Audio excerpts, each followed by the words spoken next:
Hello my dear student, welcome to my YouTube channel. हमारे YouTube channel में आप लोगों का स्वागत है।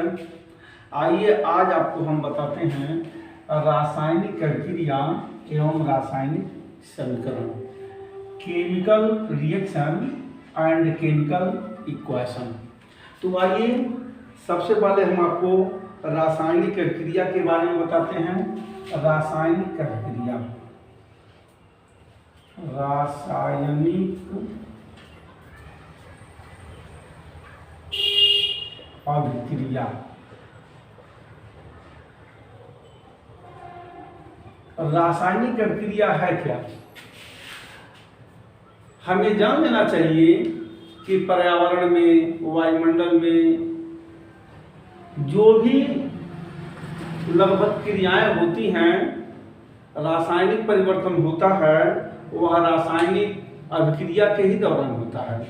जैसे मान लीजिए लकड़ी जल जाता है, आपको वायु मिलता है, राख मिलता है, यह रासायनिक परिवर्तन है।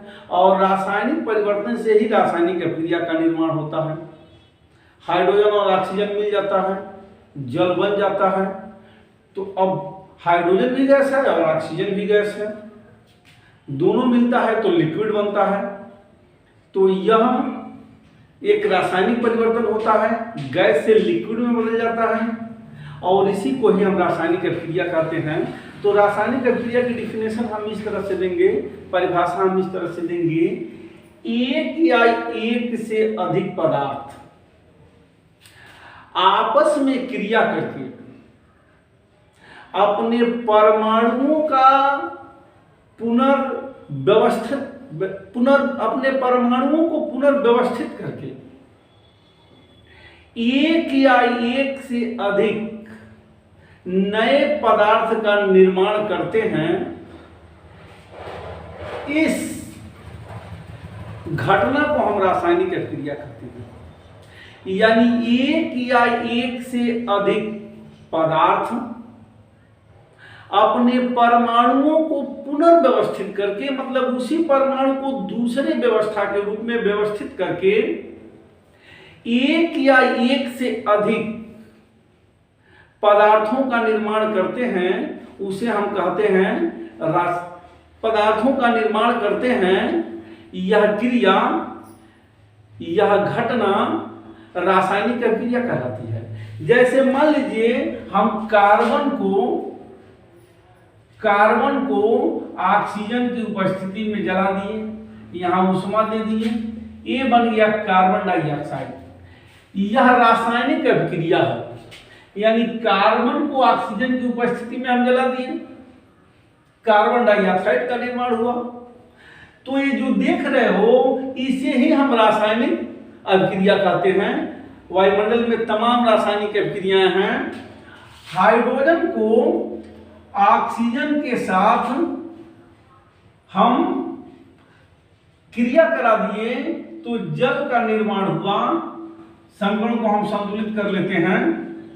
इसे ही हम रासायनिक अभिक्रिया कहते हैं।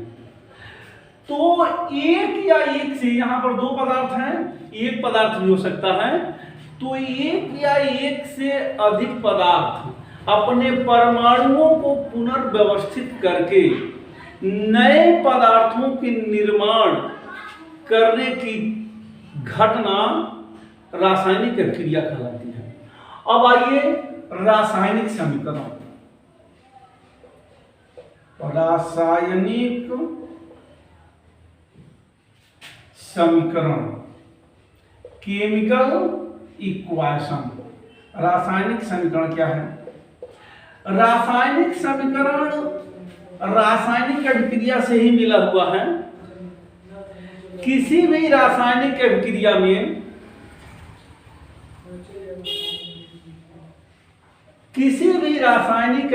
में उनके तत्वों को संकेतों के रूप में लिखकर जिस समीकरण द्वारा हम व्यक्त करते हैं, उसे हम रासायनिक समीकरण कहते हैं। किसी भी रासायनिक अभिक्रिया को उनके तत्वों के संकेतों से लिखकर, सूत्रों से लिखकर और जिस समीकरण का निर्माण करते हैं उसे हम रासायनिक समीकरण कहते हैं। जैसे आप ऊपर देख रहे हैं, कार्बन ऑक्सीजन के साथ जलता है तो कार्बन डाइऑक्साइड मिलता है। यह घटना केमिकल रिएक्शन कहलाती है। और यह जो समीकरण लिखा गया है, यह कार्बन और ऑक्सीजन के साथ जलता है, यह जो समीकरण लिखा गया है इसको हम रासायनिक समीकरण कहते हैं। कोई भी रासायनिक अभिक्रिया लिख लें, ऐसा नहीं है। N2 + H2 अमोनिया का निर्माण होता है, NH3 का निर्माण होता है। यहां पर 2 हो जाएगा और यहां पर 3 वैलेंसी सही कर लेंगे। इसी को हम रासायनिक समीकरण कहते हैं। अब हमें यह जानना चाहिए कि यह जो तीर का निशान देख रहे हैं, इसके पहले जो भी तत्व भाग लेते हैं इसको कहते हैं अभिकारक। और रासायनिक अभिक्रिया के दौरान जिस तत्व का निर्माण होता है, जिस पदार्थ का निर्माण होता है, जिस यौगिक का निर्माण होता है, उसको कहते हैं हम उत्पाद। अभिकारक 2 या 2 से अधिक भी हो सकते हैं, एक भी हो सकता है। उत्पाद भी 2 या 2 से अधिक भी हो सकता है और एक भी हो सकता है। यानी रासायनिक अभिक्रिया में भाग लेने वाले पदार्थ को अभिकारक और रासायनिक अभिक्रिया के बाद उत्पन्न हुए पदार्थ को हम उत्पाद कहते हैं।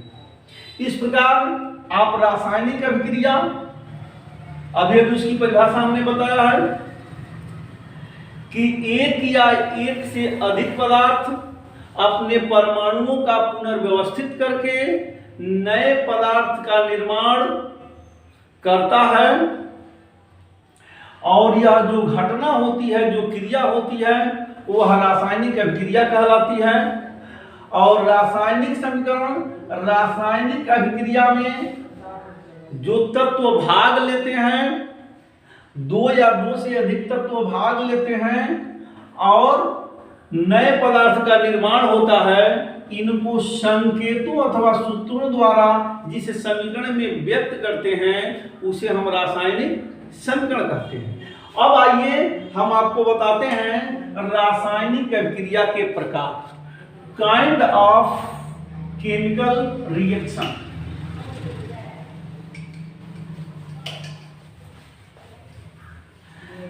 तो रासायनिक अभिक्रिया कई प्रकार के होते हैं, लेकिन मुख्य रूप से हम आपको रासायनिक अभिक्रिया के 4 प्रकार बताते हैं।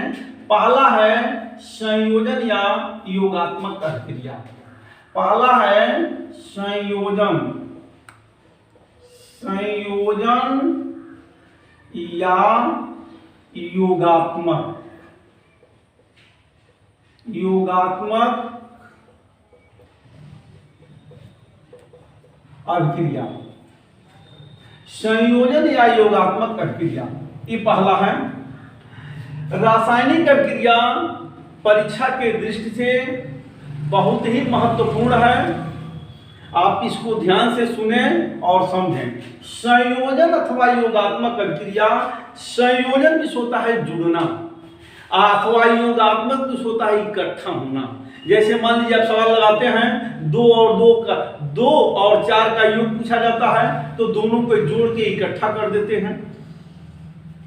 या 2 छोटे छोटे पदार्थ को मिला देते हैं। जैसे मान लीजिए आधा किलो चीनी और 1 किलो सूजी आपने मिला दिया और कहा पूरा वेट कितना हुआ, यानी उसका योग कितना हुआ, तो आपने कहते हैं 1.5 किलो। तो योगात्मक अभिक्रिया की परिभाषा हम देते हैं अथवा संयोजन अभिक्रिया की परिभाषा देते हैं जब 2 या 2 से अधिक पदार्थ, जिसको हम अभिकारक कहते हैं, जब 2 या 2 से अधिक पदार्थ आपस में संयोग करके एक पदार्थ का निर्माण करते हैं, एक उत्पाद का निर्माण करते हैं, इस प्रकार के अभिक्रिया को हम योगात्मक अथवा संयोजन अभिक्रिया कहते हैं। जब दो या दो से अधिक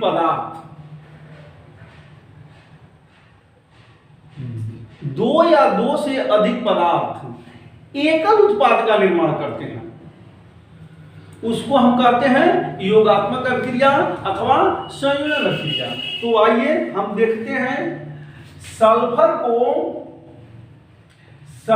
को हम ऑक्सीजन की उपस्थिति में जलाते हैं तो बनता है सल्फर, हिट करते हैं तो बनता है सल्फर डाइऑक्साइड। एक और दो अभिकारक हो गए, उत्पाद आपका एक है। जिंक को ऑक्सीजन के साथ क्रिया कराते हैं तो बनता है जिंक ऑक्साइड, बैलेंसी सही कर लेंगे। हाइड्रोजन को ऑक्सीजन के साथ जब हम रिएक्शन कराते हैं, अभिक्रिया कराते हैं तो जल का निर्माण होता है, H2O का निर्माण होता है। बैलेंसी सही कर लेंगे तो यहाँ 2 हो जाएगा और यहाँ भी 2 हो जाएगा। अमोनिया NH3 को HCl की उपस्थिति में गर्म करते हैं तो अमोनियम क्लोराइड, जिसको मार्केट में हम नौसादर के नाम से जानते हैं, अमोनिया हाइबर प्रोसेस से नाइट्रोजन को हाइड्रोजन के साथ अभिक्रिया कराया जाता है तो बनता है अमोनिया NH3। बैलेंसी हम सही कर लेंगे, यहाँ 2 हो जाएगा और यहाँ 3 हो जाएगा। अब हम देखेंगे कि अभिकारक 2 है, 1 और 2, और उत्पाद सिंगल है। यानी हम परिभाषा में आपसे बताए थे और बताए भी हैं कि जब 2 या 2 से अधिक अभिकारक मिलकर एकल उत्पाद का निर्माण करते हैं तो इस प्रकार के अभिक्रिया को हम संयोजन अथवा योगात्मक अभिक्रिया करते हैं। तो इसको हम संयोजन अथवा योगात्मक अभिक्रिया करते हैं। इसमें हम देख लेते हैं, मान लीजिए यहाँ पर बैलेंसी जिंक की 2 है तो यहाँ पर 2 हम लिख देंगे ताकि बैलेंसी सही हो जाए। तो इस प्रकार जब 2 या 2 से अधिक अभिकारक मिलकर एकल उत्पाद का निर्माण करते हैं तो इस प्रकार की रासायनिक अभिक्रिया को हम संयोजन अथवा योगात्मक अभिक्रिया करते हैं। अब आते हैं दूसरे नंबर पर है वियोजन अथवा अपघटन अभिक्रिया। देखेंगे इसमें दूसरे नंबर पर है वियोजन अथवा अपघटन अभिक्रिया, ये दूसरे नंबर पर है। वियोजन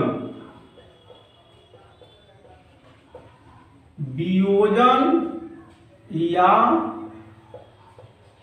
अपघटन अभिक्रिया। वियोजन या अपघटन अभिक्रिया, ये दूसरा पॉइंट है। अब यह देखिए, सीधे संयोजन अभिक्रिया का यह उल्टा है।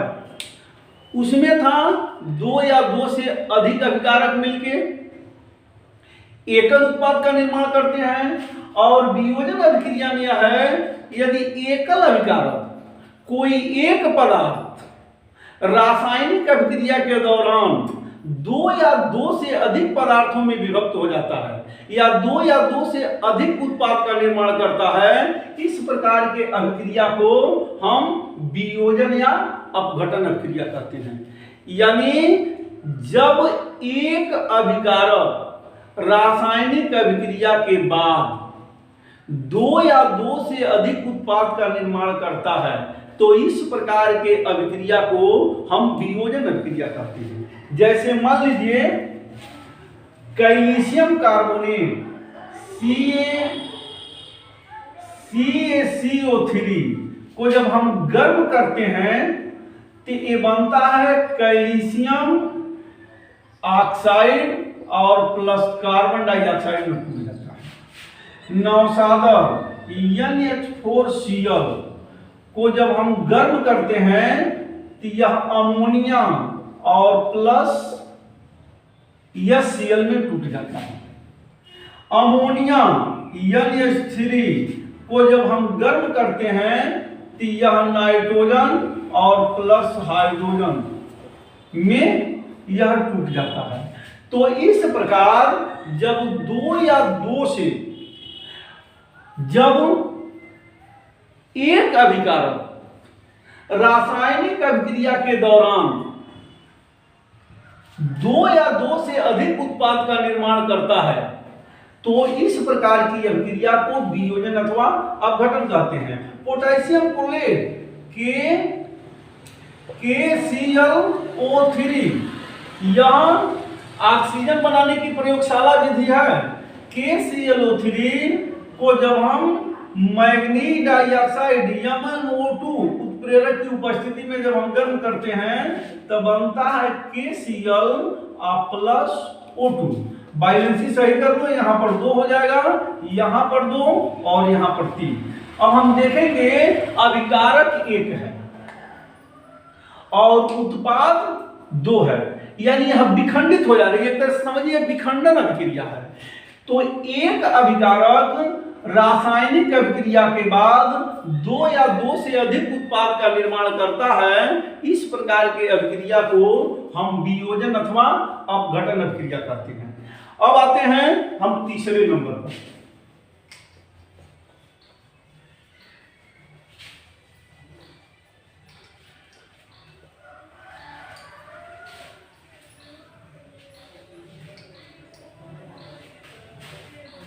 अब आते हैं हम तीसरे नंबर पर प्रतिस्थापन अभिक्रिया।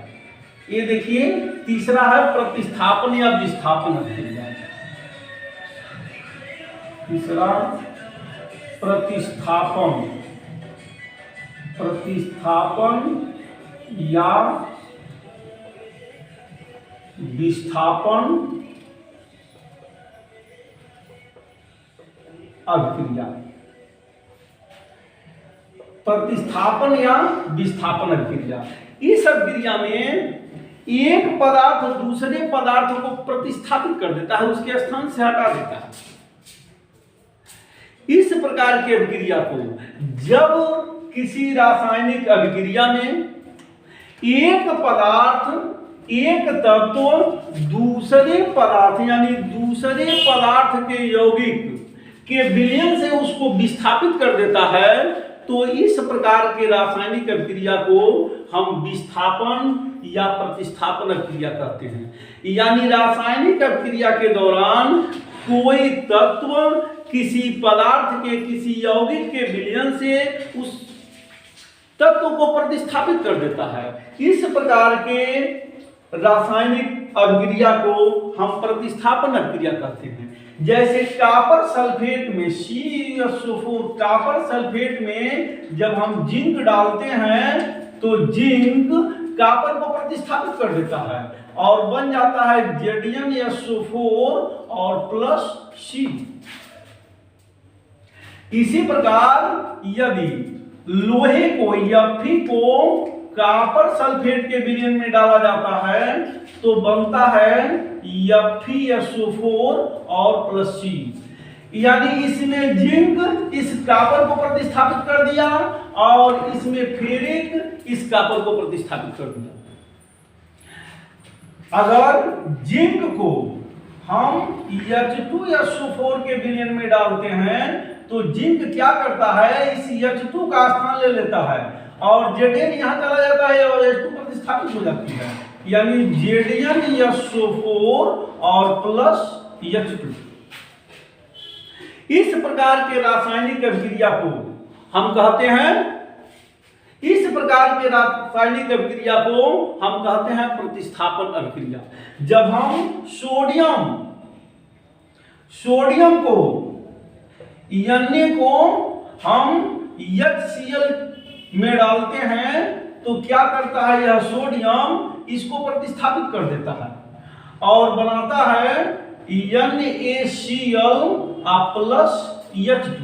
बैलेंसी सही कर लें, यहां पर 2 हो जाएगा और यहां पर भी 2 और यहां पर भी 2। यानी सोडियम इस हाइड्रोजन को प्रतिस्थापित कर दिया, जिंक इस हाइड्रोजन को प्रतिस्थापित कर दिया, फिर एक कॉपर को प्रतिस्थापित कर दिया और जिंक कॉपर को प्रतिस्थापित कर दिया। यानी जब कोई तत्व किसी धातु के विलयन से उस धातु को प्रतिस्थापित कर देता है। इस प्रकार के रासायनिक अभिक्रिया को हम प्रतिस्थापन अभिक्रिया कहते हैं। अब आते हैं हम चौथा है द्विविस्थापन या अपघटन अभिक्रिया।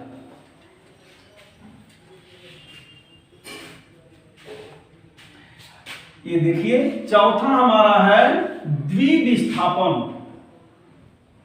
द्विविस्थापन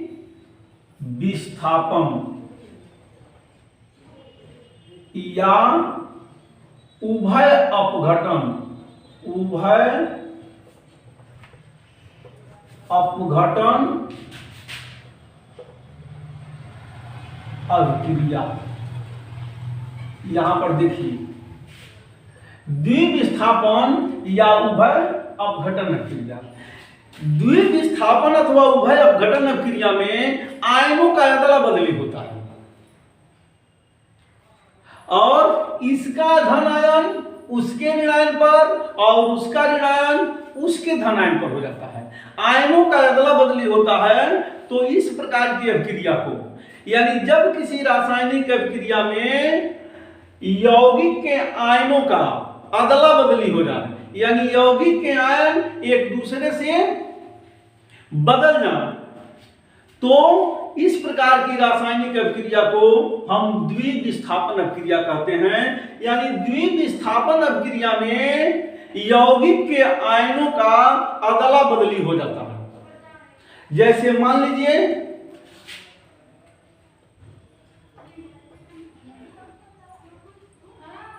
BaCl2 बेरियम क्लोराइड और Na2SO4। बेरियम क्लोराइड जब सोडियम सल्फेट से अभिक्रिया करता है तो बनाता है BaSO4 और प्लस NaCl। यहां पर 2 हो जाएगा। अब हम ध्यान देंगे, यहां पर हम ध्यान देंगे बेरियम क्लोरीन के साथ है, सोडियम सल्फेट के साथ है। लेकिन जब रासायनिक अभिक्रिया हुआ तब बेरियम सल्फेट के साथ आ गया और सोडियम इस क्लोरीन के साथ आ गया। अतः यहां द्विविस्थापन अथवा उभय अपघटन अभिक्रिया होता है। ऐसी अभिक्रिया को जब आयनों का अदला बदली हो जाता है, इस प्रकार के रासायनिक अभिक्रिया को द्विविस्थापन या उभय अपघटन अभिक्रिया कहते हैं। द्विविस्थापन या उभय अपघटन अभिक्रिया कहते हैं। अब देखिए यहां पर AgNO3 प्लस NaCl आपका बना Ag सिल्वर नाइट्रेट और सोडियम क्लोराइड। अब इसमें होगा इसका आयन इस पे और यह इस पे, तो होगा आपका AgCl plus NaNO3 silver chloride और सोडियम नाइट्रेट। इसमें यह सिल्वर क्लोराइड और सोडियम नाइट्रेट का विलयन बन गया। यहां पर सिल्वर नाइट्रेट और सोडियम क्लोराइड था, यहां पर सिल्वर क्लोराइड और सोडियम नाइट्रेट बन गया। उसी प्रकार FeCl2 प्लस CuSO4। अब देखिए इसका आयन इस पे और इसका आयन इस पे, तब बनेगा आपका FeSO4 प्लस CuCl2। यह उभय अपघटन अभिक्रिया है। इस उभय अपघटन अभिक्रिया में आयनों का अदला बदली होता है। इसका आयन इस पे और इसका आयन उस पे, यानी वे रासायनिक अभिक्रियाएं जिसमें यौगिकों का आयनों का आदान प्रदान होता है, वे रासायनिक अभिक्रियाएं जिसमें यौगिकों के यानी जो अभिकारक हैं उनमें यौगिकों के आयनों का आदान प्रदान होता है। इस प्रकार के रासायनिक अभिक्रिया को हम द्विविस्थापन या उभय अपघटन अभिक्रिया कहते हैं। इस प्रकार रासायनिक अभिक्रिया के प्रकार तो बहुत हैं, लेकिन 4 प्रकार हमने बताया है और आप इस वीडियो को अच्छी तरह से देखें, समझें। अगर इस वीडियो में किसी प्रकार की कोई कमी नजर आ रही है तो हमारे कमेंट बॉक्स में कमेंट जरूर करें। और अभी तक अगर मेरे चैनल को आप सब्सक्राइब नहीं किए हैं तो चैनल को सब्सक्राइब कर लीजिए और उसके बगल में एक घंटी का निशान है, उसे दबा दीजिए ताकि जितना भी हमारा वीडियो बने सभी वीडियो का आपका नोटिफिकेशन मिलता रहे, आपको जानकारी मिलता रहे और आप उसे समझते रहें। Thank you.